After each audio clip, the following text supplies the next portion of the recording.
Welcome to the Deep Dive, where we unpack complex information to give you the essential insights.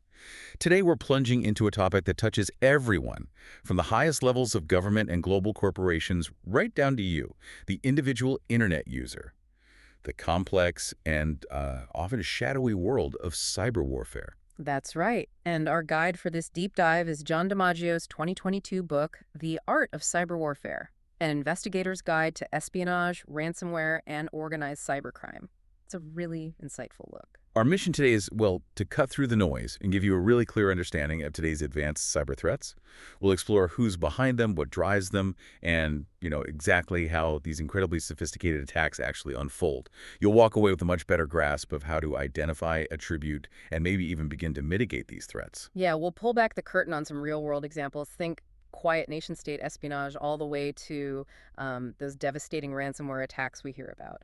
We'll reveal the tactics and tools of the most advanced adversaries out there. Think of this as your shortcut to being genuinely well-informed about a truly critical part of our digital lives. Absolutely critical. So let's dive in. Cyber attacks, they're no longer just the domain of lone hackers looking for a thrill, are they? No, not at all. They've really become a core, undeniable part of modern conflict and, frankly, organized crime, too. It's a significant shift. Absolutely. It's huge. Remember, back in 2016, NATO officially recognized the cyber domain as a battlefield, Oh, right alongside land, sea, air, and space. right. But it's different. Totally different. Unlike physical battlegrounds, cyber has no borders, which means defending against attacks requires a completely new strategic approach. And what this means for us, for you listening, is that it's not just militaries and governments in the crosshairs anymore. No, exactly. Private companies, in finance, technology, healthcare, communications, they're incredibly frequent targets. The impact must be massive. Oh, it can be devastating. We're talking sensitive customer data exposed, intellectual property stolen, massive financial losses. Remember the 2015 Anthem breach? Vaguely, yeah. Huge numbers involved. Yeah, exposed personal info of nearly 80 million patients. It led to a $115 million court order. Wow. Or think about the 2014 Sony Pictures attack, allegedly North Korea, right? Brought the company almost to its knees, all over a film. That's the thing that's truly striking, isn't it? It's not always just about the money for these attackers. No, that's a crucial point. Sometimes it's about making a political statement or retaliation, or even aiming to destabilize an entire economy. So how do we start categorizing these groups? There must be different types. Yeah, we can sort of classify these threat groups into a few broad categories based on motivation. First, you've got hacktivism. Think groups like Anonymous. They're usually driven by political or religious beliefs, often using lower-cost attacks like distributed denial of service, DDoS, of flooding a website to take it offline, or just defacing websites. Okay, so political motivation. Then what? Then there's cybercrime. This is purely financially motivated. It ranges from, individuals maybe working alone right up to vast organized cartels. They frequently use off-the-shelf malware, commodity stuff, or even ransomware as a service platforms. Ransomware as a service, like subscribing to crime. Pretty much, yeah. Lowers the bar for entry. Next up is cyber espionage. This is typically nation-states or state-sponsored groups. Their goal is usually stealing sensitive data, intellectual property, or sometimes conducting sabotage for strategic advantage. Right, the spying aspect. Exactly. And finally, there's the unknown category. That's just for when attribution simply isn't possible yet. The trail's gone cold, or the evidence isn't quite there. Okay, the nation-state stuff. Here's where it gets really compelling, I think. Let's look at some of the most notorious actors and their signature moves. Because understanding who they are gives us a window into what they prioritize. Absolutely. And China was a very early mover here. They were developing cyber warfare capabilities as far back as 1979, believe it or not. Wow, that early. Yeah. And their operations have almost always focused on intellectual property theft, giving them, a significant economic and military advantage.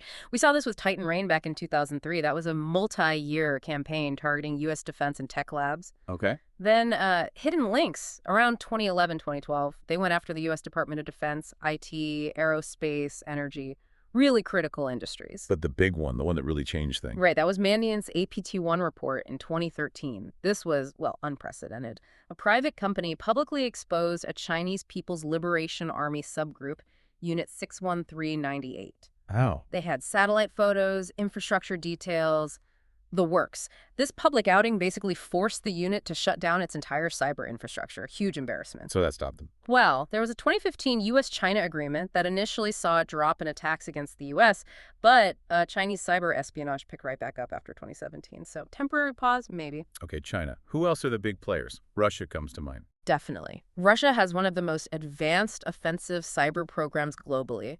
They're masters of using malware, disinformation, and these elaborate cyber deflection campaigns. Deflection, like false flag. Exactly. Make it look like someone else did it. A classic early example is Moonlight Maze. This was way back, 1998, 1999, a long-term operation targeting U.S. military and government systems, eventually traced back to the Russian Academy of Sciences. And more recently.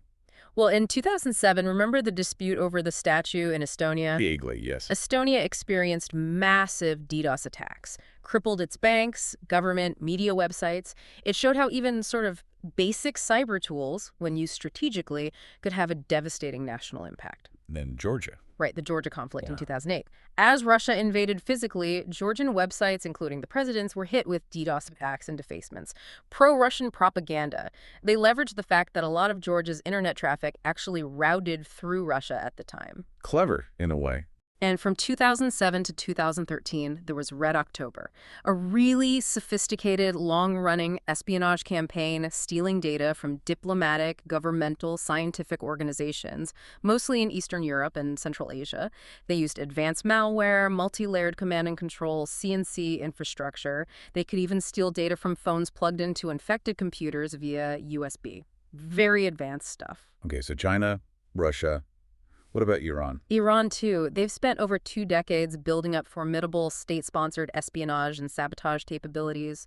Their motivations are often tied to regional, political, and religious dominance, and also internal surveillance of their own citizens. Any standout example? Oh, yeah.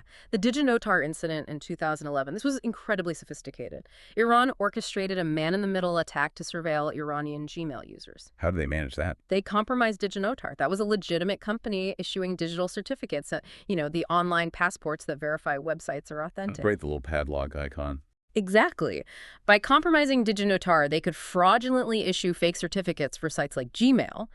This basically let them decrypt and monitor all Gmail messages for their targets. It required immense patience, planning, possibly even insider access at DigiNotar. Really complex. That's terrifying. And then there were the Shamoon attacks in 2012. A group calling itself the Cutting Sword of Justice destroyed something like 30,000 computers at Saudi Aramco using a malicious virus, a wiper virus. Just destruction. Pure destruction. A clear demonstration of destructive cyber capabilities targeting critical infrastructure. Now, maybe surprisingly to some listeners, it's not just these countries. The U.S. and its allies are also, well, deeply involved in these kinds of operations, aren't they? Oh, absolutely. It's a global game. Consider Crypto AG. This was a Swiss company making cryptographic devices for decades, from the 50s right up to 2018. Declassified reports in 2020 revealed this 60-year secret relationship with the U.S. and probably Britain, too. Secret relation. Yeah. They sold breakable encryption devices to certain countries. The devices worked, but the U.S. NSA knew how to crack the encryption, allowing them to monitor communications for decades. That's considered a supply chain attack, right? Backdooring the hardware itself. Exactly. One of the earliest, most sophisticated examples. Then, of course, there's Stuxnet, 2010. The big one against Iran's nuclear program. Right. A highly sophisticated cyber attack targeting the Natanz fuel enrichment plant. It physically interfered with their nuclear centrifuges, setting back Iran's nuclear development significantly. The U.S. and Israel were widely blamed. It really showed the world the real-world physical impact cyber sabotage could have. And other U.S.-linked groups. Well, the Equation Group. Discovered in 2015 by Kaspersky Lab, believed to be linked to U.S. intelligence, their malware was unbelievably advanced. How so? It used multiple zero-days vulnerabilities nobody knew about before, and it had this incredible capability to reprogram the firmware, the core software, on a computer's hard drive. Making it almost impossible to remove. Exactly. Almost undetectable, incredibly persistent. They infected over 500 systems across 42 countries, including major targets like Russia and Iran. Any more? Raging malware. Discovered 2014, another top-tier espionage tool also widely believed to come from U.S. or British intelligence.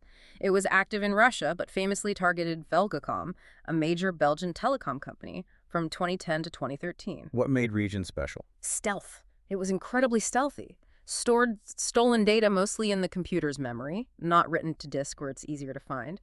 And it hid the data it sent out by embedding it in tiny, normal-looking network messages, like ICMP packets or even hidden inside HTTP cookies. Made forensic analysis extremely difficult. Okay, so that paints a picture of the nation-state landscape. Now, let's pivot maybe to something that feels closer to home for many people listening.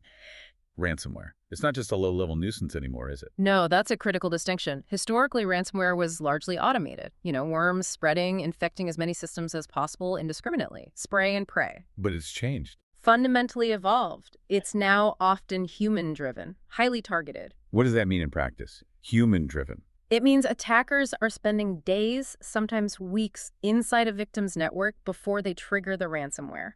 Like casing the joint. Exactly like casing the joint. They're manually exploring the environment, mapping things out, looking for the high-value target servers with critical data, backups. And then they launch the ransomware. Right, for maximum devastating impact. We saw that with Colonial Pipeline, didn't we? The Colonial Pipeline attack in May 2021 by the DarkSide Group is a perfect, terrifying example.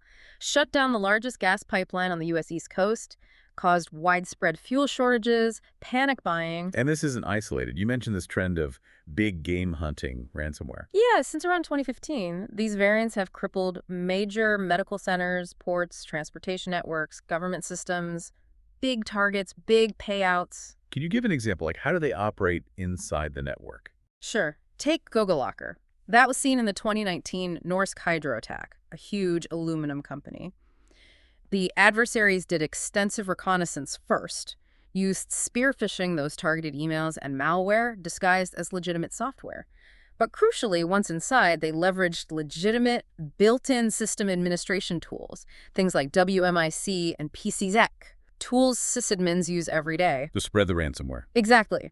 They use these trusted tools to push the ransomware payload out across the network after disabling security controls, which highlights how critical it is to monitor even authorized tool use. Anomalous use of legitimate tools is a big red flag. Interesting. Any others stand out? Well, SamSam. Active from around 2016 to 2018, this group was somewhat unique because they minimized their network footprint by manually targeting victims rather than using automated spreading. Very hands-on. And they were linked to Iran. 2 Iranian men were indicted. They'd extorted over $6 million from about 12 attacks, including the city of Atlanta. Remember that one? I do, yeah. The interesting thing is, their activity basically stopped after the indictment, even though no arrests were made, which suggests maybe a possible link to Iranian state awareness or even control. It's not proven, but suggestive. And you mentioned code reuse.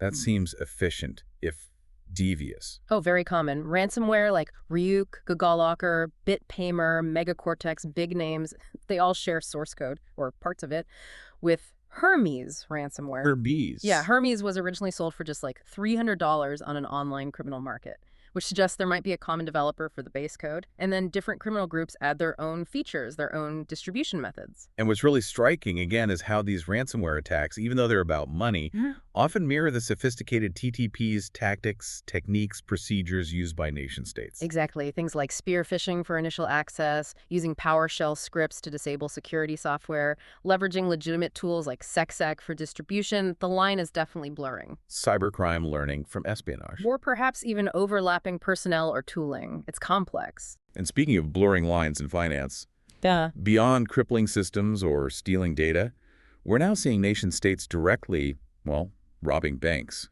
virtually. Yeah, that's another significant shift. Traditionally, nation-state attacks against banks were more focused on denial of service, making a statement, maybe weakening an economy temporarily. But now it's just theft. Since around 2013, yeah. Financial theft has become a primary motivation, especially for countries under severe economic sanctions. It's state-sponsored bank robbery. Like Iran. For example, the IRGC, Iran's Islamic Revolutionary Guard Corps. From 2011 to 2013, they launched this huge, comprehensive, lengthy DDoS campaign targeting around 50 U.S. financial institutions. Big names, JP Morgan Chase, Wells Fargo. DDoS, so disruption, not theft. In that specific campaign, yes, mostly disruption. But the sheer scale and duration strongly suggested state involvement. Even though a hacktivist group tried to claim responsibility, it showed their capability and focus on finance. But who is doing the actual theft? North Korea is often mentioned. Right. North Korea, facing those severe economic sanctions due to its nuclear program, has notoriously resorted to cyber attacks to steal literally hundreds of millions of dollars. It's a funding mechanism for the regime. How do they do it? The SWIFT system seems like it should be secure. Well, with the SWIFT attacks starting around 2013, North Korea generally didn't compromise the central SWIFT organization itself. SWIFT manages the secure messaging for international bank transfers. Instead, they exploited vulnerabilities in the client-side systems at individual banks, the computers at the bank that connect to SWIFT. Ah, so they get inside the bank's network first. Exactly. Then they alter the SWIFT messages being sent from that bank. The Bangladesh bank heist in 2016 is the prime example everyone talks about. Tell us about that one. Attackers got initial access via spear phishing emails. Some looked like resumes, others mimicked social media alerts. Classic social engineering. Once inside, they used tools to steal credentials. They stayed hidden, undetected for weeks. Yeah. They encrypted their malware communications using a custom sort of scrambled language, a binary protocol that looked a bit like normal secure web traffic, TLS, via their backdoor, codenamed nest egg. This allowed them to execute fraudulent transfer requests from valid bank accounts, and they even developed strategies to bypass intermediary routing banks to avoid detection. Extremely well planned. These billion-dollar robberies, as they're sometimes called, they really highlight the incredible creativity and planning involved. What stands out most to you about this shift? For me, it's the sheer technical ingenuity. Take the malware they used. Often it runs primarily in memory, what we call fileless malware. Meaning it doesn't write files to the hard drive. Right, or very few. This makes it much harder for traditional antivirus to detect. It might only write something to disk when the system is shutting down. That's an incredible technical feat to maintain persistence without leaving obvious traces. And the fake secure traffic. Yeah, using fake TLS headers to make their command and control traffic look like legitimate encrypted web browsing, combined with custom encryption methods. It made these attacks incredibly difficult to spot. It's like they designed custom digital camouflage. Okay, let's turn our attention now to another critical area where cyber warfare is having a direct impact. Democratic processes, the weaponization of information itself. Right. And this is an area where the tactics, techniques, and procedures for TTPs are remarkably consistent across different campaigns. You can really see a playbook emerge, particularly attributed to Russia. Where did we first see this clearly? The 2014 Ukrainian presidential election was a really early, blatant warning shot. Attackers breached the Ukrainian Central Election Committee, the CEC network. They tried to inject fake vote counts directly into the system, and they used DDoS attacks to try and prevent the legitimate results from being tallied and announced. Who was behind it? Well, a hacktivist group calling itself Cybercrime publicly took credit. But their actions using fake online personas, spreading pro-Russian propaganda through social media and troll farms, encouraging followers to download DDoS tools, these were all hallmarks of a state-backed operation. And the goal? The clear goal wasn't just disruption. It was to sow doubt about the election's legitimacy, create confusion, maybe incite civil unrest, undermine trust in the democratic process itself. And this model, this playbook, was then refined and applied elsewhere, like the U.S. election. Exactly. It was applied, with refinements, to the 2016 U.S. presidential election. Famously, John Podesta, Hillary Clinton's campaign manager, fell victim to a spear phishing email. The one that looked like it was from Google. Yeah, it looked like a standard Google security alert urging him to reset his password immediately. And someone on his staff okayed it. Crucially, yes. His staff mistakenly thought the spoofed email was legitimate. Clicked the link, entered credentials. That mistake led to the compromise of Democratic National Committee, DNC, and Democratic Congressional Campaign Committee, DCCC, emails, which were later publicly released by entities like DC Leaks and the persona Guccifer 2.0. Now, Guccifer 2.0 claimed to be a lone Romanian hacker, right? But there were clues. Oh, big clues. Distinct operational security, or OPSEC, mistakes. Like, they created the Guccifer 2.0 online persona just hours before they started releasing documents. Not very convincing for a long-term hacker. Who else? Some of the released documents contain Cyrillic metadata, little hidden digital fingerprints. One had Felix Edmundovich Dzerzhinsky, the founder of the Soviet secret police, listed as the last modified by user. Not subtle. Not subtle at all. And the biggest slip-up, at one point, they logged into their social media account without using their VPN anonymizer, just once. It revealed a Moscow-based IP address. The digital breadcrumbs led straight back. And you saw this pattern again elsewhere. France. Yep. The 2017 French presidential election. Same playbook. Attackers attempting to sway public opinion against Emmanuel Macron, who was seen as less friendly to Russian interests. They used troll farms, automated bots spreading disinformation, fabricated fake news stories amplified by Russian state media outlets like RT and Sputnik International, leaked emails again, timed for maximum impact. So it's really a multi-pronged attack, isn't it? Absolutely. You've got the fake personas creating noise and confusion. You have the propaganda campaigns on social media. You have DDoS attacks, maybe to distract or disrupt key websites. And then you have the data theft or manipulation designed to mislead voters or damage a campaign. It's information warfare, pure and simple. So all of this, the espionage, the ransomware, the election hacking, it raises a huge question for anyone trying to defend against these threats or even just understand them.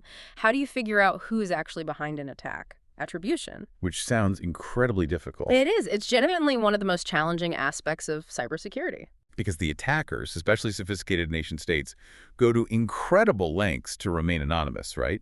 They even plant false flags, misleading clues, to throw investigators off the trail. Exactly. It's a high-stakes game of digital hide-and-seek. But there is a process. Our source, DiMaggio's book, breaks down a specific, rigorous attribution process. What are the steps? Okay, first, you gather supporting data. Collect everything you can find, network infrastructure details, IP addresses, domains, malware characteristics, any online personas used, targeting information, all of it. Okay, gather the clues. Second, you assess that data. Look for patterns, unique digital signatures in the malware code, maybe language settings in files, specific tools used, adversary aliases that might pop up again. Connect the dots. Third, you hypothesize. Based on the evidence, generate several potential theories about who the attacker might be. Could it be Group X, Group Y, maybe a criminal actor? Don't just jump to conclusions. Right. Fourth, you challenge and defend each hypothesis. You have to rigorously test your own theories. Try to poke holes in them. Could the evidence support a different conclusion? What if this piece of data is a false flag? Play devil's advocate with your own findings. Precisely. Fifth, you assign a confidence assessment to your top-ranked hypothesis. Is the evidence pointing to this actor with low confidence, moderate confidence, or high confidence? Be honest about the certainty level. Crucial for decision-making. Absolutely. And finally, sixth, you document results. Record everything, the data, the analysis, the hypotheses, the confidence level for future reference, and so others can review your work. That sounds thorough. You mentioned analyzing patterns. Are there any specific techniques that are particularly useful? Yeah, one really fascinating technique is time zone analysis. Looking at when the attackers are working. Exactly. By plotting activity times like login and log-off times from compromised systems, when they access remote shells, sometimes even when malware was compiled, although you have to be careful because attackers can forge those timestamps. Right. But by plotting this activity, you can often infer an attacker's typical working hours. And from their working hours, you can often infer their likely geographical location or at least narrow it down. Can you give an example? Sure. There was a well-known PwC study that showed how the activity of the group known as APT10 clearly fit typical 9 to 5, Monday to Friday work hours in China Standard Time. A very strong indicator. But you mentioned pitfalls, things that look like clues but aren't. Yeah, you have to be really careful. Attackers often use dynamic DNS or DDNS providers. These services let them change the IP address associated with a domain name very quickly. So identifying attack infrastructure based only on one of those temporary DDNS subdomains can be misleading. The attacker doesn't own the main domain, just the temporary pointer. Okay, what else? Similarly, domains are often registered through domain broker accounts or privacy protection services.